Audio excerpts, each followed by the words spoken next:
فرزند زہرا یہ حالات برے ہیں۔ کاشانۂ بصیرت ویب سائٹ، واٹس ایپ اور یوٹیوب چینل پر مشتمل ایک ایسا مکمل پلیٹ فارم جس پر محروم بصارت کے لیے بالخصوص اور تمام افراد کے لیے بالعموم سینکڑوں کی تعداد میں مستند اسلامی کتب دستیاب ہیں۔ لہذا گزارش ہے کہ آپ اپنی ذمہ داری نبھاتے ہوئے کاشانۂ بصیرت کی ویب سائٹ کو وزٹ، واٹس ایپ چینل کو فالو اور یوٹیوب چینل کو سبسکرائب کرنے کے ساتھ ساتھ بیل آئیکن کو پریس کیجیے تاکہ آپ علم کے حصول کے ساتھ ساتھ مذہب اہل بیت کی اشاعت میں بھی اہم کردار ادا کرتے رہیں۔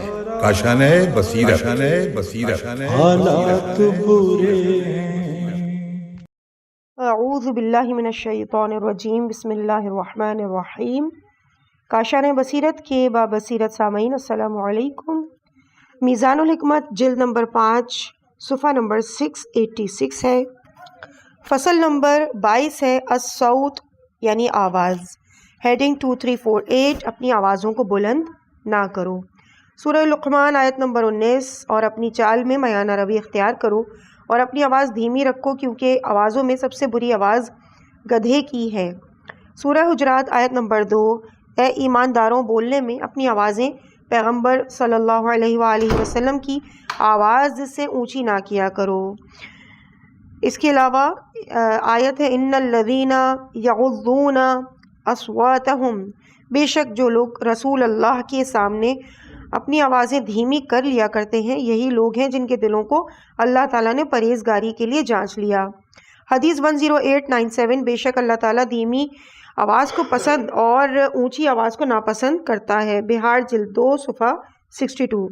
حدیث 10898 آواز کا دھیما پن، آنکھوں کا بند رکھنا اور چلنے میں میانہ روی اختیار کرنا ایمان کی نشانیاں اور اچھی دینداری ہے، غرر الحکم۔ 10899 اللہ تعالیٰ لوگوں میں اونچی آواز والے کو ناپسند کرتا ہے اور دھیمی آواز والوں کو دوست رکھتا ہے، کنز الاعمال حدیث 7943 اور 44۔ حدیث 10900 تین چیزوں میں مردانگی ہے، آنکھیں نیچے رکھنا، آواز دھیمی رکھنا اور میانہ روی اختیار کرنا، غرر الحکم۔ 10901 حضرت رسول اکرم صلی اللہ علیہ وآلہ وسلم 3 مقامات پر بلند آواز کو ناپسند فرماتے تھے، نمبر 1 جنازے کے وقت، نمبر 2 لڑائی کے موقع پر، نمبر 3 قرآن پڑھنے کے وقت، در منصور جلد 3 صفحہ 189۔ حدیث 10902 حضرت ابو ذر غفاری رضی اللہ تعالی عنہ کو حضرت صلی اللہ علیہ وآلہ وسلم نے جو وصیتیں فرمائیں ان میں یہ بھی تھیں کہ اے ابو ذر، اپنی آواز کو جنازے کے موقع پر، جنگ کے وقت اور قرآن پڑھنے کے وقت مدھم رکھا کرو، بہار الانوار جلد 77 صفحہ 82۔ حدیث 10903 امیر المومنین علیہ السلام اپنے ساتھیوں کو جنگ کے موقع پر فرمایا کرتے آوازیں دھیمی رکھو کیونکہ اس سے سستی دور رہتی ہے، نہج البلاغہ مکتوب نمبر 16۔ اس کے بعد صفحہ نمبر 688 پہ فصل نمبر 23 کا آغاز ہو رہا ہے، صوفیت، ہیڈنگ 2349 صوفیت۔ حدیث 10904 آخری زمانے میں کچھ لوگ ایسے بھی ہوں گے جو سردی اور گرمی میں اونی لباس پہنا کریں گے، اس سے وہ یہ سمجھیں گے کہ انہیں دوسرے لوگوں پر فضیلت حاصل ہے، یہ ایسے لوگ ہوں گے جن پر زمین اور آسمان کے فرشتے لعنت کریں گے، بہار جلد 77 صفحہ 91۔ حدیث 10905 آخری زمانے میں کچھ لوگ ایسے ہوں گے جو مسجدوں میں حاضر ہوں گے اور حلقے بنا کر بیٹھیں گے، ان کی تمام گفتگو دنیا اور دنیا کی محبت کے بارے میں ہوگی، تم ایسے لوگوں کے ساتھ نہ بیٹھنا کیونکہ اللہ تعالیٰ کو ایسے لوگوں سے کی کوئی ضرورت نہیں، بہار جلد 83 صفحہ 388۔ حدیث 10906 عنقریب آخری زمانے میں کچھ لوگ ایسے ہوں گے جو مسجدوں میں حلقے بنا کر بیٹھیں گے، ان کی امام اور پیشوا دنیا ہوگی، تم ان کے پاس نہ بیٹھنا، کنز الاعمال 29087۔ اس کے بعد حدیث 10907 علی ابن ابراہیم ہارون ابن مسلم سے اور وہ مسعدہ بن صدقہ سے روایت کرتے ہیں کہ سفیان ثوری حضرت امام جعفر صادق علیہ السلام کی خدمت میں حاضر ہوئے تو آپ علیہ السلام کے جسد اطہر پر سفید لباس دیکھا، گویا آپ سفیدی میں ڈوبے ہوئے تھے۔ وہ امام سے کہنے لگے یہ لباس آپ کو زیب نہیں دیتا۔ امام نے اس سے فرمایا میری بات سنو اور جو میں کہوں اسے اچھی طرح سے پلے باندھ لو کیونکہ یہی چیز تمہاری دنیا اور آخرت دونوں کے لیے فائدہ مند ہوگی، بشرط یہ کہ تمہاری موت سنت رسول اور حق پر واقع ہو اور تم بدعتی ہو کر نہ مرو، فروع کافی جلد 5 صفحہ 65۔ قول مؤلفہ کے سلسلہ حدیث آگے بھی چلتا ہے، لہٰذا پوری حدیث کا مطالعہ کیجیے۔ اس کے بعد فصل نمبر 24 ہے سوم یعنی روزہ۔ ہیڈنگ 2350 سوم روزہ۔ سورہ بقرہ آیت نمبر 183 ہے، اے ایمانداروں تم پر روزہ اسی طرح فرض کیا گیا جس طرح تم سے پہلے لوگوں پر فرض کیا گیا تھا تاکہ تم اس کی وجہ سے گناہوں سے بچ جاؤ۔ حدیث 10908 حفص ابن غیاث نخعی کہتے ہیں کہ میں نے حضرت امام جعفر صادق علیہ الصلوۃ والسلام کو فرماتے ہوئے سنا کہ اللہ تعالیٰ نے ہم سے پہلے کسی امت پر روزہ فرض نہیں کیا تھا۔ میں نے عرض کی تو پھر جس طرح تم سے پہلے لوگوں پر فرض کیا گیا تھا۔ سورہ بقرہ کی آیت نمبر 183 کی تلاوت کی کے بارے میں آپ کیا فرماتے ہیں؟ امام نے فرمایا اللہ تعالیٰ نے ماہ رمضان کے روزے انبیاء پر فرض کیے تھے، امتوں پر نہیں۔ یہ فضیلت صرف اس امت یعنی امت محمدیہ صلی اللہ علیہ وآلہ وسلم کو حاصل ہے کہ اس ماہ کے روزے رسول پاک صلی اللہ علیہ وآلہ وسلم پر بھی فرض ہیں اور آپ کی امت پر بھی فرض ہے۔ حاشیے میں ہے کہ شیخ صدوق علیہ الرحمہ اس حدیث کے ذیل میں فرماتے ہیں اس قسم کی احادیث میں نے ماہ رمضان کی فضائل کے باب میں درج کر دی ہیں۔ ریفرنس من لا یحضر الفقیہ جلد 2 صفحہ 62۔ حدیث 10909 وداع ماہ رمضان کے بارے میں حضرت امام زین العابدین علیہ السلام کے دعائیہ کلمات ہیں کہ یا اللہ پھر تو نے دوسری تمام امتوں پر ہمیں ترجیح دی ہے اور دیگر ملتوں میں سے ہمارا انتخاب فرمایا، پس ہم نے تیرے حکم سے ماہ رمضان کے دنوں میں روزے رکھے اور تیری مدد سے اس کی راتوں میں عبادت کی۔ صحیفہ سجادیہ دعا 45۔ قول مؤلفہ کے ملاحظہ و وسائل الشیعہ جلد 7 صفحہ 289 باب نمبر 7۔ ہیڈنگ 2351 روزہ میرے لیے ہے۔ حدیث 10910 خداوند تبارک و تعالی فرماتا ہے کہ روزہ میرے لیے ہے اور میں ہی اس کی جزا دوں گا۔ بہار جلد 96 صفحہ 255 256 258 اور فروع کافی کی جلد 4 صفحہ 63 اسی کتاب میں ہے۔ یقیناً اللہ تبارک و تعالی فرماتا ہے من لا یحضر الفقیہ جلد 2 صفحہ 44۔ حدیث 10911 اللہ تبارک و تعالی فرماتا ہے بنی آدم کا ہر عمل اس کے اپنے لیے ہے سوائے روزہ کے کہ وہ میرے لیے ہے اور میں ہی اس کی جزا دوں گا۔ بہار جلد 96 صفحہ 249۔ کنز الاعمال حدیث 23612۔ اس کے بعد اگلی ہیڈنگ ہے 2352 وجوب روزہ کا سبب۔ حدیث 10912 روزے کے وجوب کا سبب یہ ہے کہ اس سے امیر و غریب برابر ہو جائیں۔ یہ اس لیے کہ امیر لوگوں نے بھوک کا مزہ نہیں چکھا ہو تاکہ غریبوں پر رحم کریں۔ وہ جب کسی چیز کا ارادہ کرتے ہیں اسے حاصل کر لیتے ہیں، اس لیے اللہ تعالیٰ نے چاہا کہ اپنی مخلوق میں مساوات پیدا کرے اور امیروں کو بھی بھوک اور اس کے دکھ کا مزہ چکھائے تاکہ اس طرح وہ کمزور لوگوں پر مہربانی اور بھوکوں پر رحم کرے۔ بہار 96 صفحہ 371 جلد 6 صفحہ 97 من لا یحضر الفقیہ جلد 2 صفحہ 43۔ حدیث 10913 اگر کوئی کہے کہ لوگوں کو روزے کا حکم کیوں دیا گیا تو جواب میں کہا جائے گا کہ انہیں معلوم ہو کہ بھوک اور پیاس کی کس قدر تکلیف ہوتی ہے، اس سے وہ آخرت کے فقر و فاقے کو سمجھیں گے، اور نیز اس لیے بھی کہ روزے دار خشوع و خضوع اور فروتنی اختیار کرے تو اسے اس کا اجر ملے گا اور وہ یہ سمجھے گا کہ اس کا اجر خدا کے پاس ہے، اس کو اس کی معرفت حاصل ہو جائے گی۔ اسے بھوک اور پیاس سے جو تکلیف پہنچے اس پر صبر کرے تاکہ ثواب کا مستحق قرار پائے۔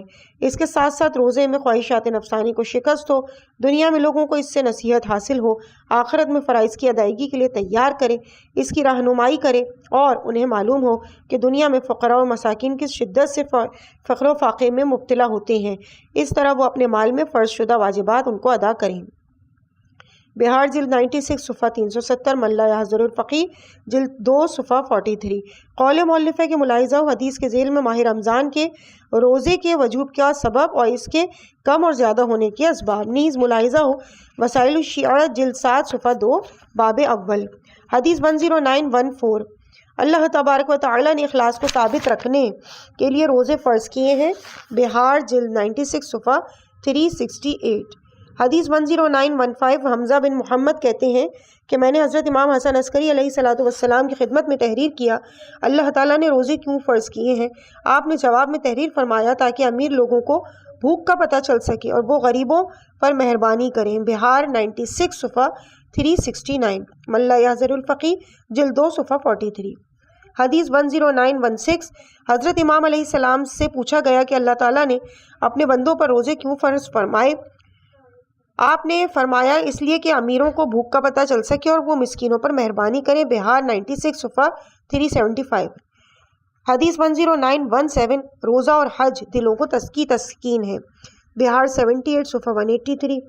حدیث 10918 تم لوگوں پر روزے رکھنا لازم ہے کیونکہ روزہ رگوں کو کاٹ کر خراب خون کو ختم کرتا ہے اور تکبر کو دور بھگاتا ہے۔ کنز الاعمال حدیث 23610۔ حدیث 10919 روزہ خون کی نالیوں کو صاف کرتا ہے، گوشت میں اضافہ کرتا ہے اور جہنم کی گرمی سے دور کرتا ہے۔ حدیث 10920 اللہ تعالیٰ نے روزے کو فرض کیا ہے اور لوگوں کی اخلاص کو آزمانے کے لیے۔ نہج البلاغہ حکمت 252۔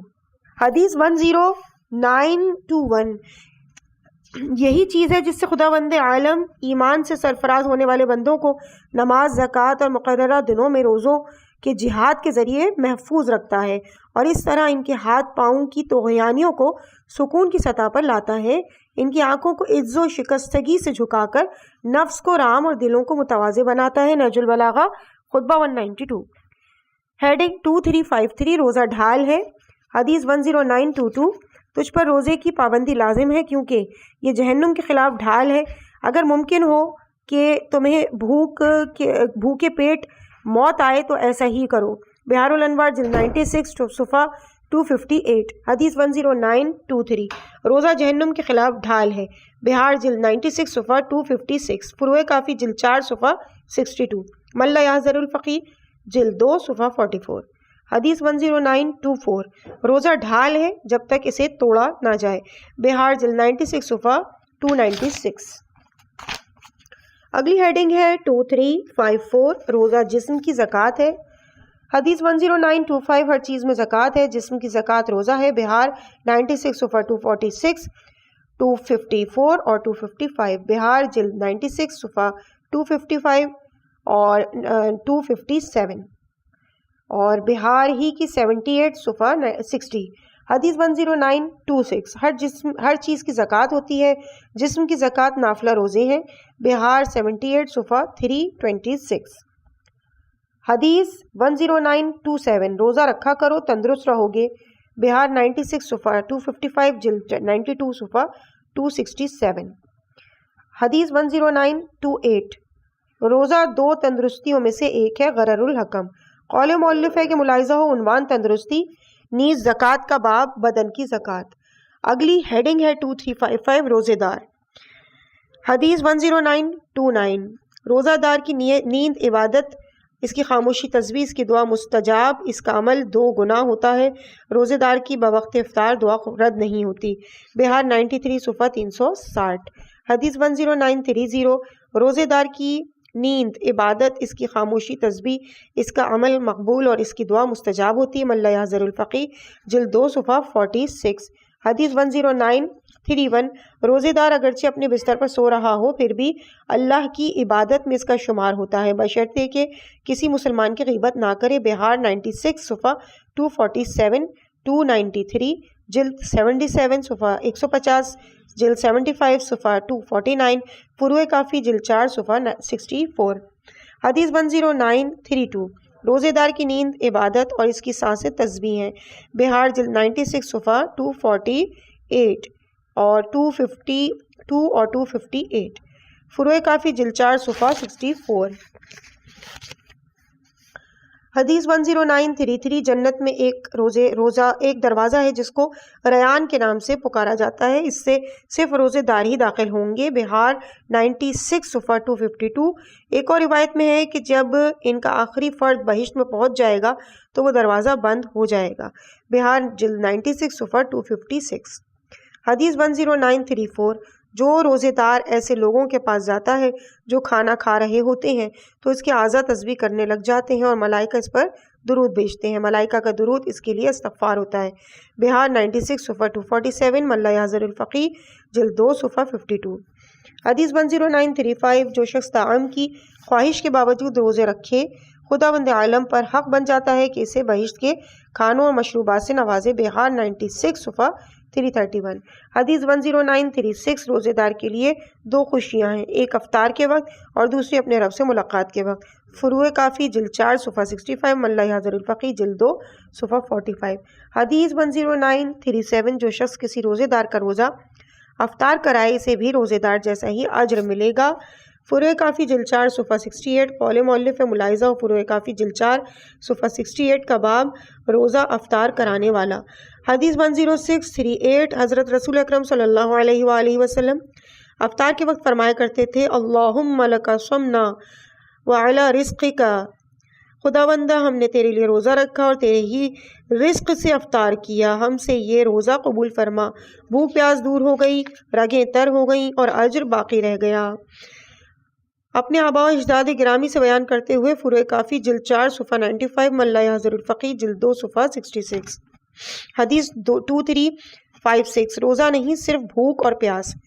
حدیث 10939 بہت سے روزے دار ایسے ہیں جن کے روزے میں صرف بھوک اور پیاس کا حصہ ہی ہوتا ہے، جبکہ بہت سے شب زندہ دار ایسے ہوتے ہیں جن کے حصے میں سوائے بیداری کے اور کچھ نہیں ہوتا۔ بہار جلد 96 صفحہ 289۔ حدیث 10940 روزہ ہر قسم کے حرام سے اجتناب کا نام ہے، جس طرح انسان کھانے پینے سے اجتناب کرتا ہے۔ بہار الانوار جلد 96 صفحہ 294۔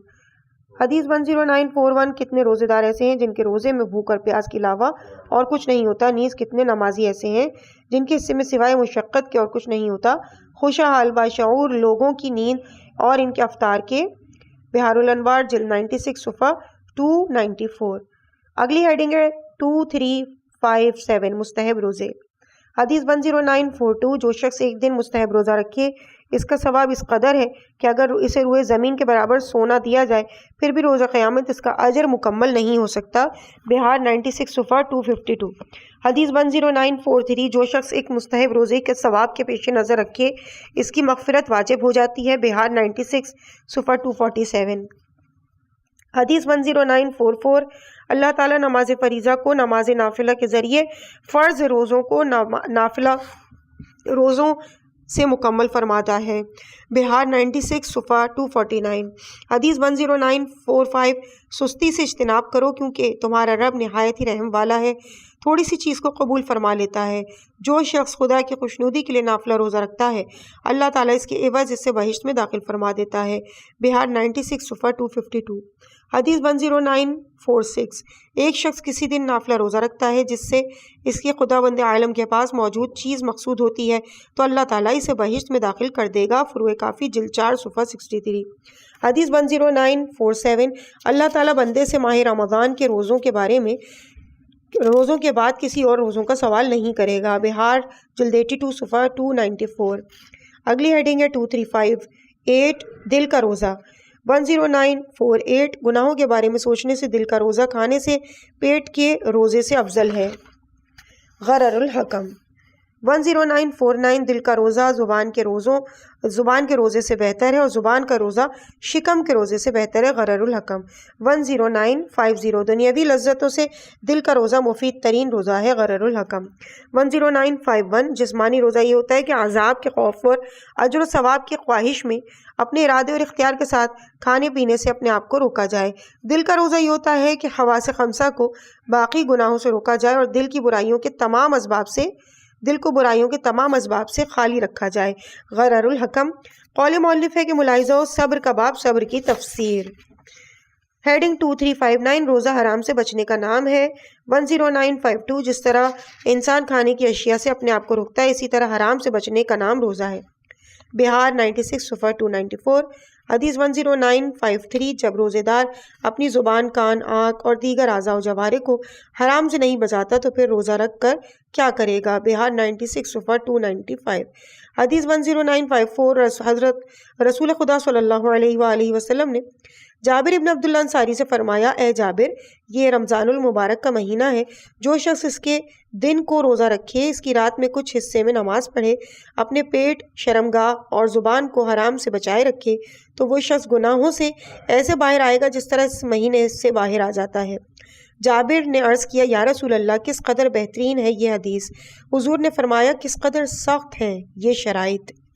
فروع کافی جلد 4 صفحہ 87، بہار جلد 96 صفحہ 371، حدیث 55 اور 54۔ حدیث 10955، جب تم روزہ رکھ لو تو تمہارے کان اور تمہاری آنکھیں حرام سے روزہ رکھ لیں، تمہارے تمام اعضاء و جوارح برائیوں سے روزہ رکھ لیں، لغو اور بیہودہ باتوں اور نوکر چاکر کو تکلیف دینے سے پرہیز کرو، تم پر روزے کا وقار نمایاں ہو، ذکر خدا کے علاوہ ہمیشہ تحد امکان خاموشی اور سکوت کو اپناؤ، اپنے روزے اور بغیر روزے کے دل کو یکساں نہ سمجھو، مباشرت، بوس و کنار اور بلند آواز سے ہنسنے سے پرہیز کرو، کیونکہ اللہ تعالیٰ ایسی چیزوں سے ناراض ہوتا ہے۔ بہار جلد 96 صفحہ 292۔ حدیث 10956، حضرت رسول اکرم صلی اللہ علیہ وآلہ وسلم نے ایک روزے دار عورت کو سنا کہ وہ اپنی لونڈی کو گالیاں دے رہی تھی۔ حضرت صلی اللہ علیہ وآلہ وسلم نے کھانا منگوایا اور اس سے کہا اسے کھاؤ۔ اس نے کہا یا رسول اللہ میں تو روزے دار ہوں۔ حضور نے فرمایا تم کیسی روزے دار ہو کہ اپنی لونڈی کو گالیاں دے رہی ہو؟ پھر فرمایا روزہ صرف کھانے پینے کا نہیں ہوتا، یہ تو صرف دوسری قولی اور فعلی برائیوں سے حجاب ہوتا ہے جو روزے کو توڑ دیتی ہیں۔ کس قدر کم ہے روزے دار اور کس قدر زیادہ ہیں بھوکے انسان۔ بہار جلد 96 صفحہ 293 اور اسی جلد کا 294 بھی اور جلد 97 کا 351، فروع کافی کی جلد 4 کا صفحہ 82۔ اس کے بعد حدیث 10957 اور مؤلف کہتے ہیں کہ اصل کتاب میں بھی یہ حدیث یہاں موجود نہیں۔ اگلی حدیث 10958، محمد بن مسلم کہتے ہیں کہ حضرت امام جعفر صادق علیہ السلام نے فرمایا کہ جب تم روزے سے ہو تو تمہارے کانوں، آنکھوں، بالوں، چمڑے، اسی طرح کی بہت سی اشیاء کا ذکر فرمایا کا بھی روزہ ہونا چاہیے۔ نیز فرمایا تمہارا روزے کا دن بغیر روزے کے دن کے برابر نہیں ہونا چاہیے۔ بہار 97 صفحہ 351، فروع کافی جلد 4 صفحہ 87۔ حدیث 10959، حضرت امام زین العابدین علیہ السلام استقبال ماہ رمضان کے سلسلے میں فرماتے ہیں اور اس کے روزے رکھنے میں ہمارے اعضاء کو نافرمانیوں سے روکنے اور ان کاموں میں مصروف رکھنے سے جو تیری خوشنودی کا باعث ہو ہماری اعانت فرما، تاکہ ہم نہ بیہودہ باتوں کی طرف کان لگائیں اور نہ فضول چیزوں کی طرف بے محابہ نگاہیں اٹھائیں، نہ حرام کی طرف ہاتھ بڑھائیں، نہ امور ممنوع کی طرف پیش قدمی کریں۔ صحیفہ سجادیہ دعا 44۔ قول مؤلف ہے کہ ملاحظہ ہو وسائل الشیعہ کی جلد 7 کا صفحہ 116 اور باب نمبر 11۔ اگلی ہیڈنگ ہے 2360، گرمی کے روزے۔ 10960، افضل ترین جہاد گرمیوں کے روزے ہیں، بہار 96 صفحہ 256۔ 10961، گرمیوں میں روزہ رکھنا جہاد ہے، بہار 96 صفحہ 257۔ 10962، جو شخص گرمی کے زمانے میں خدا کی رضا کے لیے ایک روزہ رکھے اور اسے پیاس لگے تو اللہ تعالیٰ اس کے لیے 1000 فرشتے بھیج دیتا ہے جو اس کے چہرے کو پوچھتے ہیں اور افطار تک اسے خوشخبری دیتے رہتے ہیں۔ اللہ تعالیٰ فرماتا ہے تمہاری خوشبو اور سانسیں کس قدر پاکیزہ ہیں، میرے فرشتوں گواہ رہنا میں نے اسے بخش دیا۔ فروع کافی جلد 4 صفحہ 65۔ حدیث 10963، اس شخص کے لیے خوشخبری جو خدا کے لیے بھوک اور پیاس برداشت کرتا ہے، وسائل الشیعہ جلد 7 صفحہ 299 اور مؤلف کہتے ہیں اس کا باب 3 بھی ملاحظہ کیجیے۔ ہیڈنگ 2361، سردی کے روزے۔ حدیث 10964، سردیوں کے روزے بلا مشقت پاکیزہ کمائی ہے، بہار الانوار 96 صفحہ 257۔ 10965، سردیوں میں روزے رکھنا پاکیزہ اور بے مشقت کی کمائی ہے، وسائل الشیعہ جلد 7 صفحہ 302۔ 10966، سردیوں کا موسم مومن کی بہار ہے، اس میں راتیں لمبی ہو جاتی ہیں جس سے اسے رات کو عبادت کرنے میں مدد ملتی ہے، دن چھوٹے ہو جاتے ہیں جس سے اسے روزہ رکھنے میں مدد ملتی ہے، وسائل الشیعہ جلد 7 صفحہ 302۔ مؤلف کہتے ہیں ملاحظہ ہو وسائل الشیعہ جلد 7 کا صفحہ 302 کا باب 6۔ اگلی ہیڈنگ ہے 2362، ہر ماہ کے 3 روزے۔ حدیث 10967، ہر مہینے میں 2 جمعراتوں کے درمیان بدھ کے دن روزہ رکھنا ماہ شعبان کے روزے سینے کے وسواس اور دل کے غم اور غصے کو دور کرتے ہیں، بہار الانوار جلد 97 صفحہ 72۔ حدیث 10968، جو شخص ہر ماہ میں 3 دن روزے رکھے تو یہ شخص ایسا ہے جیسے اس نے پوری زندگی روزہ رکھے ہوں، کیونکہ اللہ جل شانہ فرماتا ہے کہ جو شخص ایک نیکی لے کر آئے اس کے لیے اس کے برابر 10 نیکیاں ہیں، بہار 97 صفحہ 108۔